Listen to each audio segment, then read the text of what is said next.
Day after day, hour after hour, in a pleasant house in the quiet and peaceful Dutch countryside, the meditations of the solitary philosopher Rene Descartes have continued. We find Descartes composing the beginning of the fifth meditation, sitting at his writing table in the early afternoon, having awakened only a short while ago. He is now refreshed and eager to wrap up this tense, tightly argued, and dangerous philosophic statement. He is now ready to push the argument through to its rational completion, with all its parts in their rational order. When he will have finished, he will have produced a philosophy that would compel acceptance from any rational mind. What has he proved by this time? At the beginning of the fifth meditation, he has proved that I exist as a thinking thing, and that God exists as a perfect substance. But there remains only the last major proof that physical substances exist independently of my mind, that physical things exist in a physical universe externally to me, who am a thinking thing. And so at the beginning of the fifth meditation, Descartes says, "My chief task is to rid myself of all those doubts with which I have been encumbered these past few days, and to see if anything certain can be known about material things." But the fifth meditation is spent not on the proof of physical things, but is spent on the ontological proof of God. Why is that?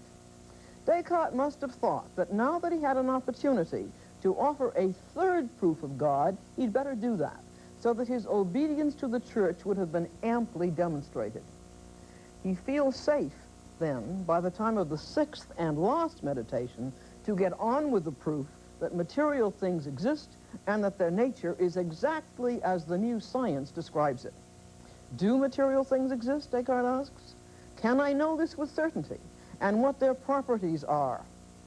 But my knowledge of physical things has usually come to me through my senses. I refer my feelings to my own body, and I perceive other human bodies and physical things as well. But although I once believed my senses to be telling me the truth about physical things, I came to see reasons for doubting the senses, says Descartes. On the basis of what I know now, what should I believe of all the things that my senses tell me? All my life, my senses told me that I have a head, hands, feet, and all the other parts of the body, and that contact with other bodies sometimes gave me pleasure and sometimes pain.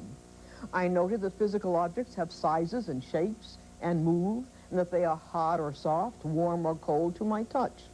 I have also felt hunger and thirst and other appetites, and I have felt joy and sadness.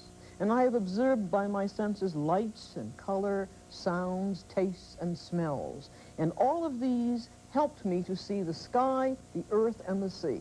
It was therefore natural for me to believe that these ideas were due to objects outside me, and that these objects were similar to the ideas which they caused in me. Later, however, says Descartes, various experiences of mine ruined all my faith in the senses. I found that judgments based upon the senses, based upon the sense of sight, were erroneous. For example, huge statues seen from a distance look tiny. And as for the internal sense, this is deceptive too. I have heard that people, he says, with amputated limbs sometimes feel sensations in them. So inner sense is as untrustworthy as outer sense. Notice that Descartes' examples of the untrustworthiness of the senses are weak and strained. We have here Descartes the rationalist, trying to refute, trying to knock down empiricism, which claims that the senses are our best source of knowledge. What shall I now believe, he asks. Are my ideas caused by objects outside me, which are similar to them? Here Descartes begins to move toward the reversal of doubt, toward a reconstruction after the destruction. I now know as certainties, he says, that I exist as a thinking thing, and that God exists as a perfect being. But I also know that nothing exists without a cause. What then is the cause of my idea of bodies, of my own body, others' bodies, and the physical world? Here we see Descartes repeating the same kind of argument he used in the second meditation to offer his first proof of the existence of God. There he began from the cogito, from my knowledge of myself as a thinking thing, and from my idea of God, and asking what could be the cause of my idea of God. Now Descartes asks, what could be the cause of my idea of a physical body? And he will go through the same proof by a process of elimination. Could I myself be the cause of my idea of physical bodies? But I cannot be the cause. The size and shape of my body, the cause of the town, of the people, the sun, the fields, the cows grazing in the fields, all these ideas of bodies were passively received by me. I cannot produce them. They do not depend on my willing them. In fact, these ideas that I have of bodies, of physical things, often occur contrary to my will. When I am in a small boat far out at sea, I cannot control my perception of the gathering storm clouds that threaten my boat. But there is another reason that I cannot be the cause of my ideas of physical things. I am a thinking substance, and I know that the effect must be like the cause. The cause of the idea of physical substance must be itself a physical substance. And so, by the familiar process of elimination, he now asks whether God could be the cause of my idea of physical substance. But then he would be deceiving me in allowing me to have a strong inclination to believe that the cause of these ideas is in physical things. Therefore, we must conclude that physical things, material bodies, exist as the causes of our idea of them. And so the last of the three components of reality, myself, God, and nature, has been proved to exist. But this does not mean, says Descartes hastily, that material bodies exist exactly as our senses show them to be. It is, he says, only my clear and distinct idea of physical things that can tell me what their true nature is. But what is a physical substance? Do I have a clear and distinct idea of corporeal body, of matter, of physical substance? This is the right moment, as he perfectly well knew, in which to pick up from the second meditation his analysis of the piece of wax. This was Descartes' first consideration of material substance in the meditations. That was in meditation 2. He brings it in immediately after his successful proof of the cogito, of my own existence as a thinking substance. He says, I am a thinking thing, truly existent. What sort of thing is that, he asks. I have already given the answer to that. A thinking thing. I am not that assemblage of limbs which is called the human body.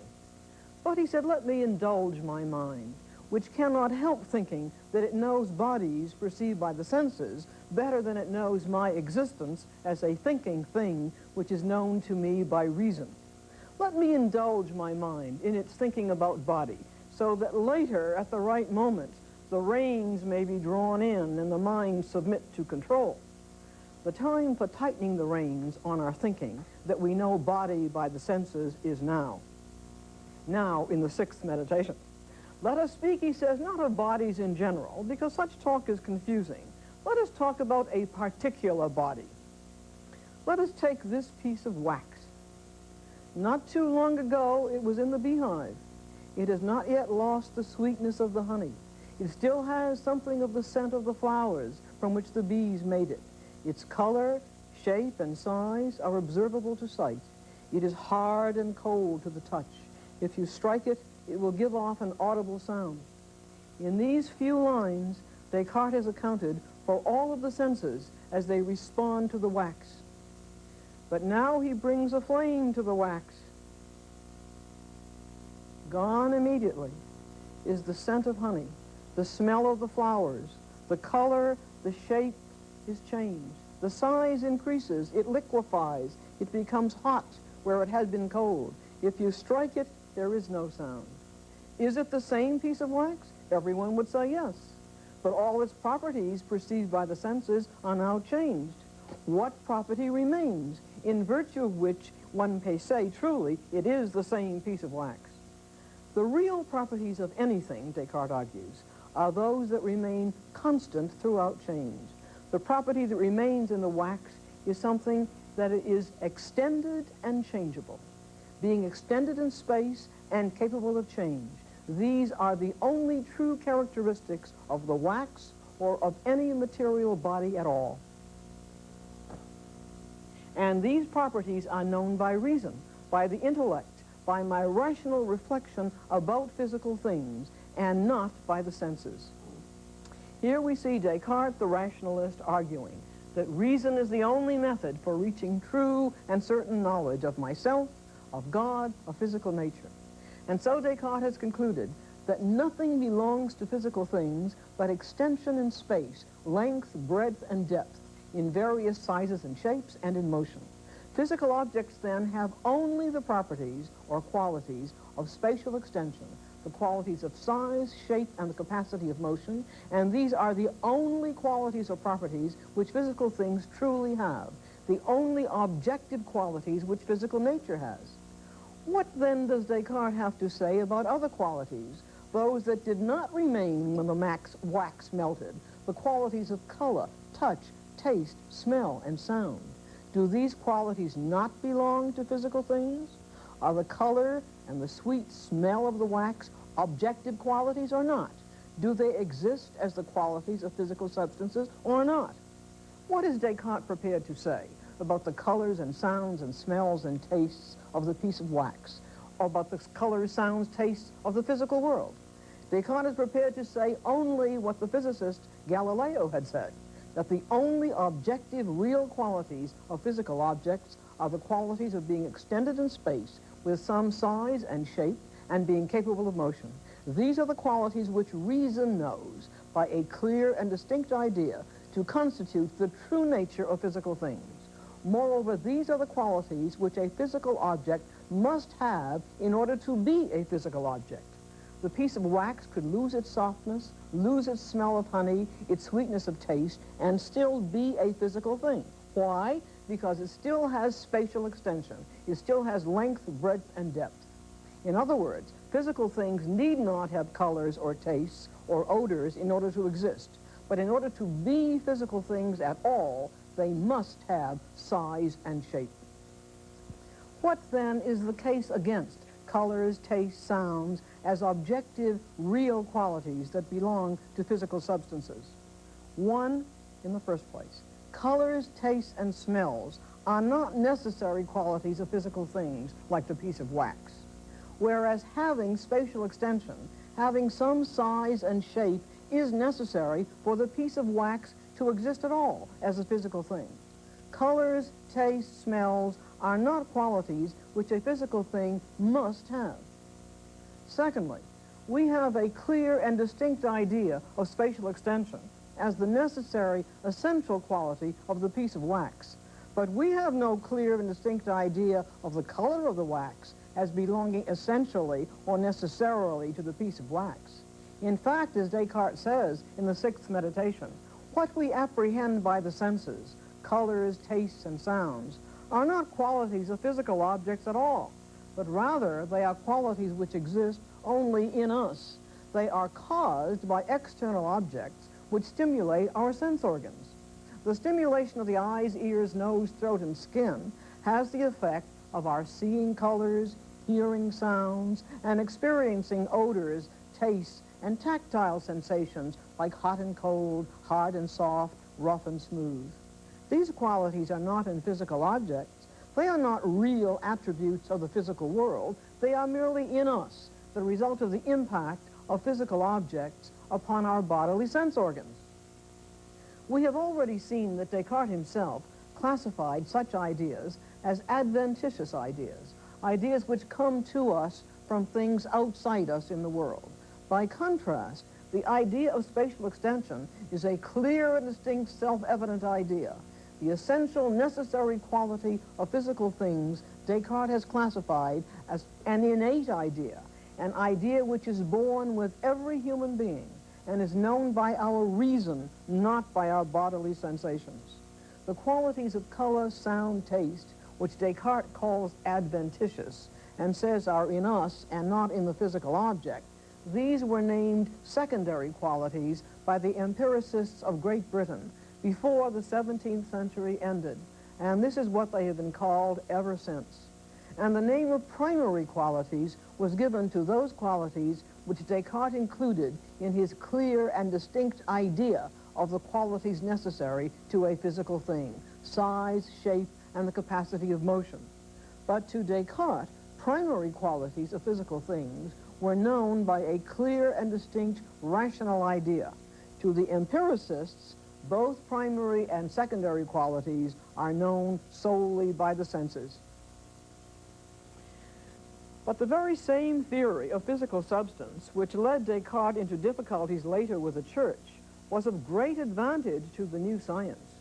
By denying secondary qualities and insisting that the only qualities of physical objects are the spatial qualities of size and shape and the capacity of motion, Descartes had limited the properties of matter to those which the scientist could measure, quantify, and deal with by mathematics. By claiming that matter is nothing but spatial extension, knowable by the absolutely true laws of geometry and mechanics, Descartes had laid the foundations for contemporary mathematical physics. But if physical things are only sizes and shapes in space, analyzed by geometry, which is the science of space, then physical things are only static geometric figures. How can Descartes account for the motion of physical things? What is the source of motion? The clear and distinct idea of spatial extension does not include the idea of motion. Whence motion? From God himself, says Descartes. God causes motion to exist in the world. God is the first cause of motion in the physical universe, and God provided a fixed and constant amount of motion or energy. But after God created the world and set it in motion, according to the laws of geometry and mechanics, God does not interfere with the mechanical clockwork of the universe. God's non-involvement with the world in the philosophy of Descartes was very upsetting to the French mathematician and philosopher Pascal. Pascal was born a generation later than Descartes, and he was a devout and profoundly religious Catholic. Pascal writes, and these are his words, "I cannot forgive Descartes. He would have liked in the whole of his philosophy to be able to bypass God, but he could not help making him give a shove to set the world in motion. After that, Descartes has nothing further to do with God." Descartes' theory of the physical universe is called mechanism. Mechanism is the theory that all of nature can be explained by the mechanical motion of geometrical matter. In Descartes' mechanistic view of the world is infinite in extension, with bodies of all shapes and sizes continually moving and changing. All motion of bodies is due to mechanical impact, like the mechanical workings in a clock, like the impact of steel balls upon one another. The infinite universe is through and through mechanical, from the movement of the planets in their orbits around the sun, which is the vast celestial clockwork of the planets which Galileo had described, to all inorganic physical things. These too are mechanical clockworks. This is what the physical universe is for Descartes: bodies of various geometrical sizes and shapes, colorless, soundless, without smell, taste, or texture, in purposeless mechanical motion on impact, like the steel balls, or like the parts of a clock. And so for Descartes, all living things, all living organisms, are clockworks extended in space and moving on impact with other bodies.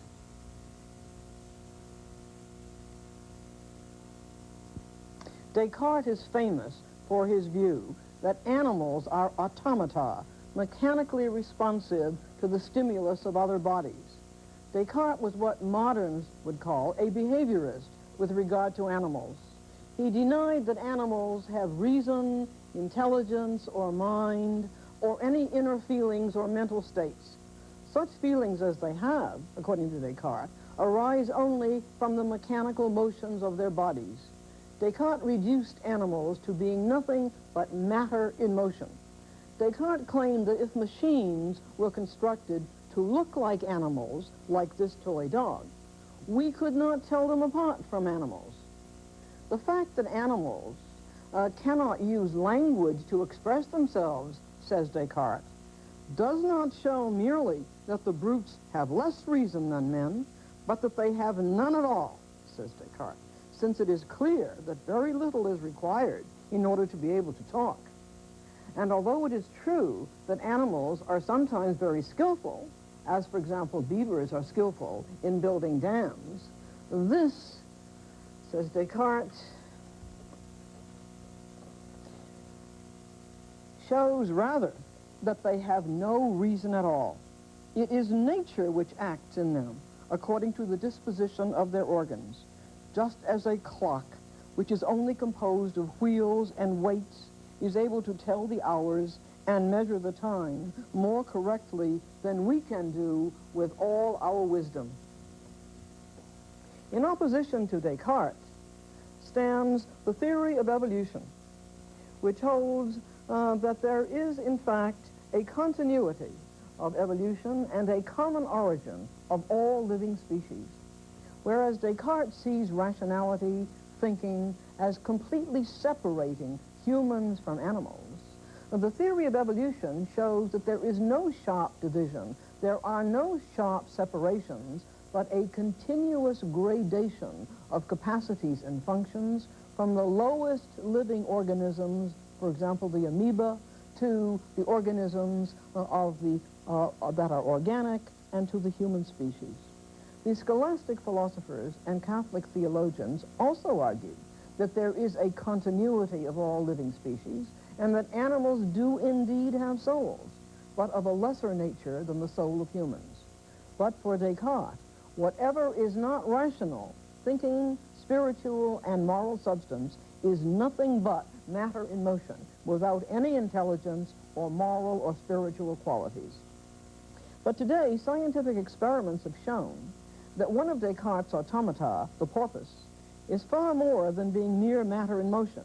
In fact, the porpoise is a creature of superb intelligence, capable of subtle communication with humans and even having a sense of humor.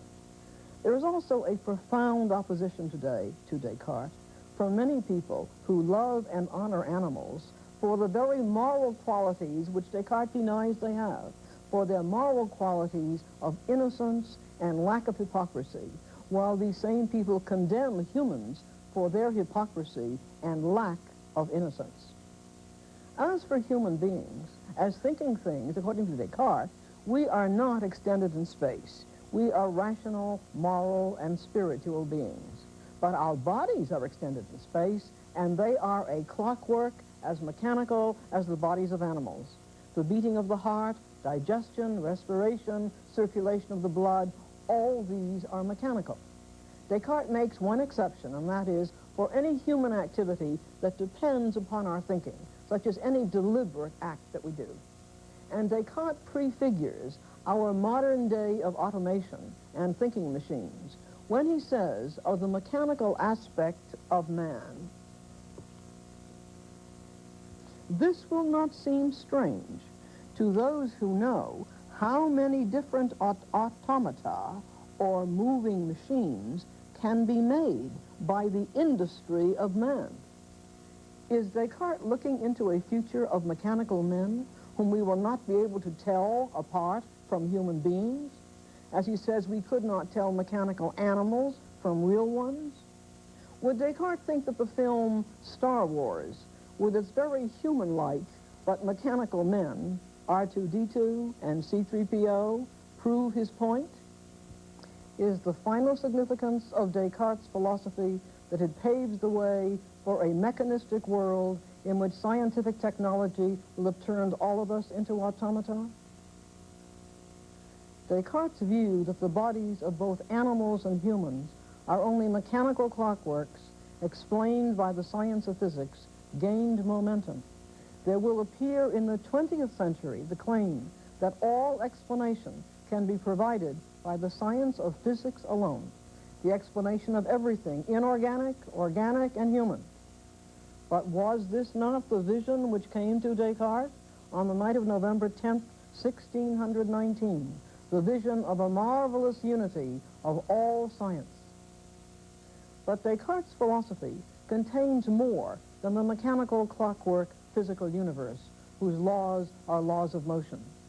There is also in his universe a perfect being, God, who provided the original motion for the clockwork. And there are also finite, imperfect beings like us, thinking beings. Reality includes the self, God, and matter. All are substances, since everything, as we've seen, is for Descartes either a substance or an attribute. But what is a substance? Descartes defines substance as a thing which so exists that it needs no other thing in order to exist. Only God can be substance in this strict sense, requiring no other being in order to exist. All other substances require God in order to exist. Both physical and thinking substances are created by God. They represent completely different kinds of substances. Mind, or thinking substance, occupies no space, is not in motion, it is not part of any clockwork. It has the capacity, however, for reasoning, remembering, denying. It has free will and is morally responsible for its acts. Matter, by contrast, is spatially extended, in mechanical motion, infinitely divisible, totally determined by the impact of other bodies. It is without free will. Matter is without any purpose, without any moral qualities. Each kind of substance is independent of the other. For each kind of substance, matter and mind, there is a distinct and appropriate discipline which studies it. Matter is studied by physics, the new science of Copernicus and Galileo. Mind is studied by church theology and by philosophy. Has Descartes cut the pie of reality in half, giving the mental half to the church and the physical half to science as a strategy on behalf of science to pacify the church and allay its suspicions that the new science is going to undermine all the teachings of the church? Or is Descartes' claim that there are two kinds of reality, physical and mental, is this claim a true description of what reality is? Or was the strategy also a truth?